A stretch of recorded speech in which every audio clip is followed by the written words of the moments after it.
Ito ang Isla Pararecao. Isla na merong isang maliit na isla na pinamumugaran ng mga bibi at iba pa.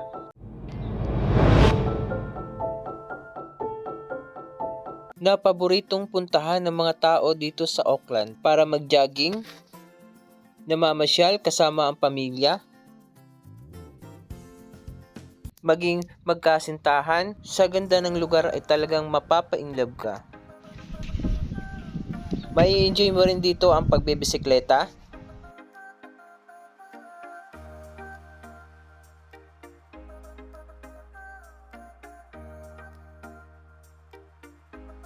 Ito yung entrance ng island na to, ang Pararecao Island.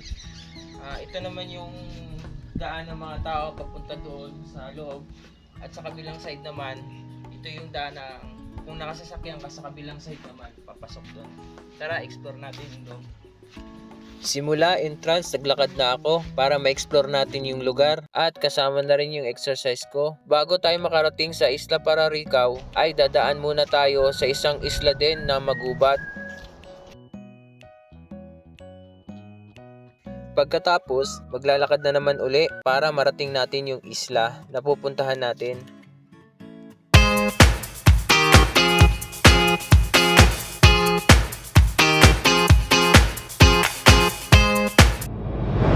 Hanggang narating ko na nga yung dulo ng islang to. So guys, nandito nga tayo sa pinakadulo na ng itong munting isla, no? So makikita nyo dito, makikita nyo naman na sa pinakadulo na tayo.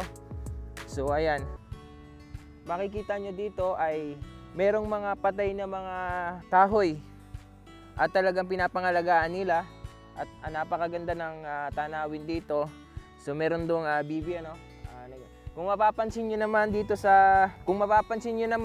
guys sa kaliwa ko, merong isang maliit na island. Ayan. Merong isang maliit na island, ito. Makikita nyo, merong isang maliit na island, wala po yan sa mapa. Ayan, island na yan. So inikutan natin yan kanina, pero ang mga nakatira doon ay puro mga bibi. So, ayan, puntahan naman natin dito sa areang to ay talagang napakaganda. So, maganda dito guys, mag-jogging. Ayan. Maganda rito mag-jogging. Ayan, makikita niyo yung kalsada, napakalinis. Linggo nga pala ngayon at walang magganong tao, pero talagang pinapasyalan ito ng mga nagja-jogging.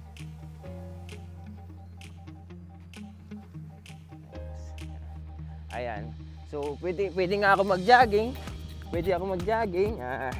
At napagod nga ako sa pag-iikot guys. Kaya naghanap muna ako ng mapapahingahan at nagmumuni-muni. Mahirap talaga pag nasa abroad ka. Lalo na't mag-isa ka. Ang dami mong iniisip. Kaya ito ang ginawa kong libangan kapag wala akong trabaho. Dito kasi sa New Zealand, Lunes hanggang Biyernes lang ang trabaho namin. Pagdating ng Sabado at Linggo, pahinga na. At syempre, mag-isa lang sa bahay, malayo sa pamilya. Kaya lumalabas ako pag weekend. At ito naman talaga ang hobby ko guys. Kahit nung nasa Pilipinas pa ako, mahilig talaga ako mag-travel, mag-flex ng mga lugar, mga bago kong napuntahan. Bago nga pala matapos ang video ito, ipapakita ko sa inyo ang kabuuan ng lugar na to sa drone footage ko.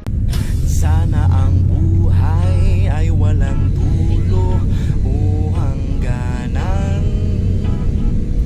Sana'y wala ng taong mahirap o mayaman. Sana iisa ang kulay, sana'y wala ng away. Sana pag-ibig na lang ang isipin ng bawat isa sa mundo. Sana'y pag-ibig na lang ang isipin. Sana'y magkatotoo.